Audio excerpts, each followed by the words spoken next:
مجھے کیا کرنا چاہیے ارطغرل؟ اس حال میں آپ کو کچھ بھی نہیں کرنا چاہیے بھائی، یہ معاملہ تجتیکن اور میرے اوپر چھوڑ دیں۔ تجتیکن کو اور مجھے دھوکہ دیا انہوں نے، وہ صرف اس لیے مجھے سردار بنانا چاہتے تھے۔ رک جاؤ، اس کے پاس کوئی نہیں جا سکتا، سخت حکم ہے۔ بھائی ہم اسے تھوڑا سا پانی دیں گے اور چلے جائیں گے۔ یہ یہاں کیا کر رہے ہیں؟ گمستیکن بے، اگر آپ اجازت دیں تو ہم دوان کو کچھ پانی پلانا چاہتے ہیں۔ تمہاری یہ جرت، تم ایک سزا یافتہ مجرم کو پانی پلانے کی اجازت مانگ رہے ہو؟ السلام علیکم ناظرین، اس قسط کے آغاز میں ارطغرل تجتیکن کو کہتا ہے، جب تک میں گمستیکن کو اپنے جال میں نہ پھنسا لوں تم اپنے والد اور والدہ کے قاتلوں کو ایک اور رات کے لیے برداشت کر لو، اور وہ منحوس عورت جسے تم ماں کہتے ہو اس سے مسکرا کر ملنا اور گمستیکن کی بھی اطاعت کرنا۔ آج رات وہ بہت خوفزدہ ہوں گے اور کچھ بھی کر سکتے ہیں۔ اتنے میں سنگرتیکن وہاں پہنچتا ہے اور بتاتا ہے کہ سلجان صحیح سلامت قبیلے روانہ ہو گئی ہے۔ پھر تجتیکن ارطغرل سے کہتا ہے، تم نے ایک دفعہ میری جان بچائی تھی اور اب میرے قبیلے کو بچا لیا ہے، تمہاری مدد انمول ہے۔ سنگرتیکن کہتا ہے، اب ہمارا صرف یہ مقصد ہے کہ گمستیکن اپنے جرائم کا اعتراف کر لے۔ ارطغرل کہتا ہے، اگر ہم نے ایسا کر لیا تو یہ ہمارے لیے بہت بڑی جنگ جیتنے کے برابر ہوگا۔ دوسری طرف سلجان خوشی خوشی واپس قبیلے میں پہنچ گئی تھی اور اس کا سامنا گونجا گل سے ہو جاتا ہے۔ سلجان کہتی ہے، اس قبیلے میں تمہارے دن اب پورے ہو چکے ہیں، بہت جلد تم اپنے انجام کو پہنچ جاؤ گی۔ گونجا گل کہتی ہے، تم کیا بکواس کر رہی ہو دوبارہ؟ سلجان کہتی ہے، تمہیں جلد ہی پتہ چل جائے گا۔ تھوڑی دیر بعد ارطغرل اور تجتیکن بھی واپس قبیلے پہنچ جاتے ہیں۔ تجتیکن حائمہ خاتون سے کہتا ہے، یہ میں نے کیا کیا پھوپھو؟ جن لوگوں پر ہم نے یقین کیا اور انہیں اتنی زیادہ عزت دی انہوں نے ہی ہمیں مار دیا۔ میری آنکھیں اور دل کیسے یہ سب کچھ نہیں دیکھ سکے؟ اب میرے اندر اتنی بھی طاقت نہیں ہے کہ میں اپنے آپ کو سردار کہہ سکوں، حتیٰ کہ انسان کہہ سکوں۔ سنگرتیکن کہتا ہے، اپنے آپ کو سنبھالو تجتیکن بے، ایسا کرنے سے کچھ حاصل نہیں ہوگا۔ پھر حائمہ خاتون کہتی ہیں، میں نے ان کو اپنے ساتھ بٹا کر کھانا کھلایا، یہاں تک کہ میں اپنے بیٹے گندوگدو کی شادی گونجا گل سے کرنے والی تھی اور انہوں نے ہماری یقین اور اعتماد کو توڑ دیا۔ اگر ارطغرل نے ہمارے دلوں کو نہ کھولا ہوتا تو ہمارا حال اس سے بھی بہت برا ہوتا۔ اب صرف ایک اور دن ہمیں برداشت کرنا ہے۔ پھر ارطغرل کہتا ہے، اب وقت آ گیا ہے کہ ہم اس اندھیرے سے نکلیں اور انصاف کا انتظام کریں۔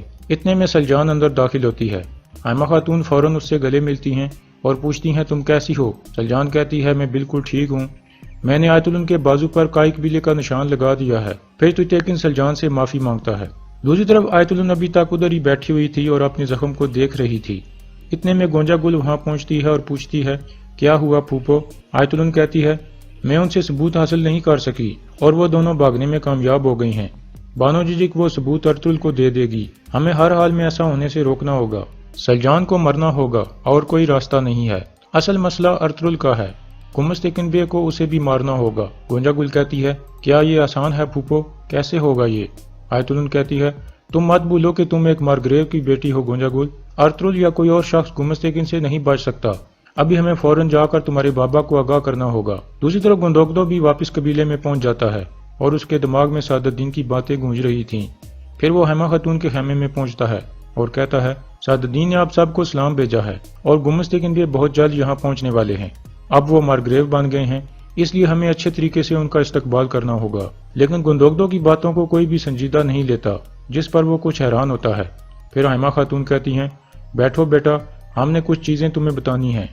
گندوگدو بیٹھ جاتا ہے۔ دوسری طرف آیت اللہ اور گونجا گل بھی واپس خیمے میں پہنچ گئی تھیں۔ آیت اللہ کہتی ہے، ہم نے پہلے بھی کئی مصیبتوں کا سامنا کیا ہے اور بچ گئے ہیں، اب اس مشکل سے بھی نکل آئیں گے۔ دوسری طرف گندوگدو پوچھتا ہے، خیر ہے؟ ایسا لگ رہا ہے جیسے ہمارے قبیلے پر منگولوں نے قبضہ کر لیا ہو۔ تجتیکن کہتا ہے، کاش کہ ایسا ہو جاتا۔ پھر گندوگدو کہتا ہے، یہ تم کیا کہہ رہے ہو ماموں کے بیٹے؟ تجتیکن کہتا ہے، مجھے اپنے بابا اور والدہ کے قاتل کا پتہ چل گیا ہے۔ سنگرتیکن کہتا ہے، آپ کو غفلت سے جگانے کا وقت آ گیا ہے بھائی۔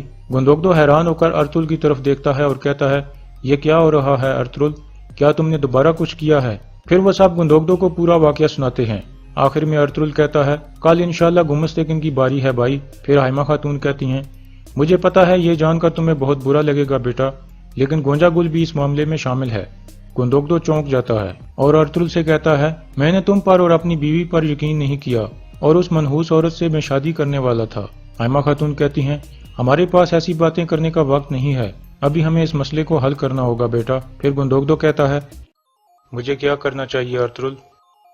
اس حال میں آپ کو کچھ بھی نہیں کرنا چاہیے بھائی، یہ معاملہ تجتیکن اور میرے اوپر چھوڑ دیں۔ تجتیکن کو اور مجھے دھوکہ دیا انہوں نے، وہ صرف اس لیے مجھے سردار بنانا چاہتے تھے۔ پھر ارطغرل کہتا ہے ہم ہار نہیں مانیں گے بھائی، ہم ایک ایسا ہی کھیل کھیلیں گے جیسا انہوں نے کھیلا ہے۔ سنگرتیکن کہتا ہے تو جب ہمارا مارگریو قبیلے میں آئے تو اسے مناسب طریقے سے ملنا ہوگا۔ ارطغرل کہتا ہے ہاں۔ اتنے میں گندوگدو کو بازو میں شدید درد ہو جاتا ہے اور وہ ایک طرف گر جاتا ہے۔ سب اٹھ کر اس کے پاس جاتے ہیں۔ حائمہ خاتون کہتی ہیں فوراً حکیم ارطغرل کو بلائیں۔ دوسری طرف بانو جی کے غار میں موجود تھی جہاں ابن العربی اور گائکلی بھی بیٹھے ہوئے تھے۔ اس دوران ابن العربی انہیں کچھ اسلامی واقعات سنا رہے تھے۔ دوسری طرف حکیم ارطغرل آ کر گندوگدو کا چیک اپ کرتا ہے اور کہتا ہے آپ کو بخار ہے گندوگدو بے اور مکمل آرام کی ضرورت ہے۔ پھر ارطغرل حکیم ارطغرل سے پوچھتا ہے میری سمجھ کے مطابق بھائی کا بازو ہماری سوچ سے بھی زیادہ خراب ہے۔ حکیم ارطغرل کوئی جواب نہیں دیتا۔ پھر گندوگدو کہتا ہے ارطغرل بے یہ سب میری فیملی ہیں، میں ان سے کچھ بھی نہیں چھپانا چاہتا۔ حکیم ارطغرل کہتا ہے یہ پھوڑا بہت بڑی مصیبت ہے، میں نے ایسا کبھی نہیں دیکھا کہ ایک رات میں پھوڑا ہڈی تک پہنچ گیا ہو۔ اگر ہم اس کو خشک نہ کر سکے تو اس کے انجام سے میں خوفزدہ ہوں، کیونکہ پھر یہ خون میں شامل ہو سکتا ہے جس سے گندوگدو بے کی جان جا سکتی ہے۔ لیکن انشاءاللہ مجھے امید ہے کہ ہم پھوڑے کو خشک کر لیں گے، لیکن اس کے لیے مجھے ان کا بازو کاٹنا بھی پڑ سکتا ہے۔ یہ سن کر سب سخت پریشان ہو جاتے ہیں۔ پھر حکیم ارطغرل وہاں سے چلا جاتا ہے۔ حائمہ خاتون سلجان کو کہتی ہیں میرے بیٹے کا خیال رکھنا۔ پھر سب لوگ باہر نکل جاتے ہیں۔ ان کے جانے کے بعد گندوگدو سلجان کو کہتا ہے میں نے جو کچھ کیا ہے اس کے بعد میں تم سے نظریں ملانے کے بھی قابل نہیں رہا۔ مجھے پتا ہے کہ تم مجھے معاف کر دو گی، لیکن میں یہ نہیں جانتا کہ میں اپنے آپ کو کیسے معاف کروں گا۔ میں وہ باتیں نہیں بھول سکتا جو میں تمہیں کہتا رہا ہوں۔ سلجان کہتی ہے انہوں نے آپ کو دھوکہ دیا ہے، لیکن میں نے ایک دن کے لیے بھی آپ کو پیار کرنا نہیں چھوڑا۔ میں جانتی ہوں آپ بھی ہمیشہ مجھ سے پیار کرتے تھے۔ دوسری طرف گمستیکن بھی قبیلے میں پہنچ گیا تھا۔ اس کے ساتھ سلجوق ریاست کے کافی سارے سپاہی بھی تھے کیونکہ وہ مارگریو بن گیا تھا۔ قبیلے کے لوگ گمستیکن زندہ باد کے نعرے لگانے لگتے ہیں۔ حائمہ خاتون اور تجتیکن وغیرہ سب لوگ ان کے استقبال کے لیے کھڑے تھے۔ دوان ابھی تک پول کے ساتھ بندھا ہوا تھا۔ گمستیکن گھوڑے سے اتر کر آتا ہے۔ حائمہ خاتون اسے خوش آمدید کہتی ہیں۔ گمستیکن کہتا ہے شکریہ، آپ نے بہت اچھا استقبال کیا ہے جو ہماری ریاست کے عین مطابق ہے۔ پھر تجتیکن بھی اسے خوش آمدید کہتا ہے اور اندر چلنے کو کہتا ہے۔ اس کے بعد سب اہم لوگ اندر چلے جاتے ہیں۔ کچھ جرگے کے لوگ بھی آ جاتے ہیں۔ گمستیکن سب کو بیٹھنے کو کہتا ہے۔ اتنے میں ایک سپاہی بوری لے کر اندر آتا ہے۔ گمستیکن کہتا ہے اگر آپ قبول کریں تو میں آپ کو سونے کے سکے دینا چاہتا ہوں، اس کو آپ ریاست کی طرف سے ایک تحفہ سمجھ سکتے ہیں۔ پھر دو سپاہی سونے کے سکوں والی بوری اٹھا کر اس کے پاس لاتے ہیں۔ پھر تجتیکن کھڑا ہوتا ہے، اس کا ہاتھ چومتا ہے اور مبارکباد دیتا ہے۔ گمستیکن اسے سونے کے سکوں والی ایک پوٹلی دیتا ہے۔ تجتیکن وہ پوٹلی لے کر بیٹھ جاتا ہے۔ پھر حائمہ خاتون اسے مبارکباد دیتی ہیں اور کہتی ہیں آج رات میں آپ کی اور تجتیکن کی ایک دعوت کرنا چاہتی ہوں اپنے خیمے میں۔ گمستیکن کہتا ہے آپ کا حکم سر آنکھوں پر حائمہ خاتون، میں آپ کی دعوت قبول کرتا ہوں۔ پھر وہ حائمہ خاتون کو بھی سکوں کی ایک پوٹلی دیتا ہے۔ اتنے میں گندوگدو بھی وہاں آ جاتا ہے اور سب کو سلام کہتا ہے۔ پھر وہ گمستیکن کا ہاتھ چومتا ہے اور مبارکباد دیتا ہے۔ گمستیکن اس کو بھی سونے کی سکوں والی پوٹلی دے کر کہتا ہے یہ اپنے سپاہیوں کے ساتھ بھی بانٹ دینا۔ پھر سنگرتیکن کھڑا ہوتا ہے اور اسے مبارکباد دیتا ہے۔ گمستیکن کہتا ہے تم نے ایک دفعہ پھر ریاست کے ساتھ وفاداری کو ثابت کر دیا ہے۔ پھر وہ اسے بھی سکوں والی ایک پوٹلی دیتا ہے۔ سنگرتیکن کہتا ہے یہ سکے میں شہیدوں کے بچوں کے ساتھ بانٹوں گا۔ پھر ارطغرل کی باری آتی ہے۔ ارطغرل اس کے سامنے کھڑا ہو جاتا ہے اور کہتا ہے ہم نے ریاست کا مہربان چہرہ دیکھ لیا ہے، اب ہم اس کا انصاف دیکھیں گے اور ہر کسی کو انصاف کا سامنا کرنا ہوگا۔ یہ کہہ کر وہ باہر نکل جاتا ہے۔ جرگے کے لوگ حیرانگی سے اسے جاتا ہوا دیکھتے ہیں۔ اس کے جانے کے بعد تجتیکن گمستیکن کو کہتا ہے ارطغرل جب بھی انصاف کی بات کرتا ہے وہ امن کو خراب کر دیتا ہے۔ پھر حکیم ارطغرل اٹھ کر گمستیکن کو مبارکباد دیتا ہے۔ گمستیکن اسے بھی سونے کی سکوں والی پوٹلی دیتا ہے۔ حکیم ارطغرل کہتا ہے میں ان سکوں کو ضرورت مندوں کے ساتھ بانٹوں گا۔ پھر جرگے کے باقی لوگ باری باری جا کر اس کا ہاتھ چومتے ہیں اور مبارکباد دیتے ہیں۔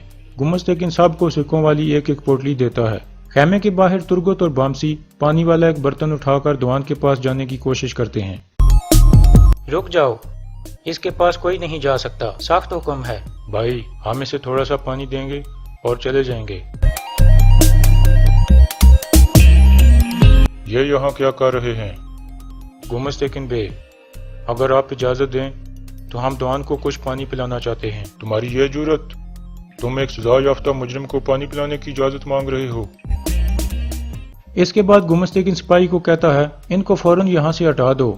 یہ کہہ کر وہ چلا جاتا ہے۔ سپاہی ان دونوں کو ہٹانے لگتا ہے۔ بامسی کہتا ہے رکو بھائی، آرام سے، یہ پانی پکڑ لو، دوان بہت پیاسا ہے۔ پانی والا برتن پکڑا کر وہ چلے جاتے ہیں۔ سپاہی وہ برتن دوان کے پاس رکھ دیتا ہے، لیکن دوان کے دونوں ہاتھ بندھے ہوئے تھے، وہ ایسے پانی نہیں پی سکتا تھا۔ اور یہاں اس قسط کا اختتام ہو جاتا ہے۔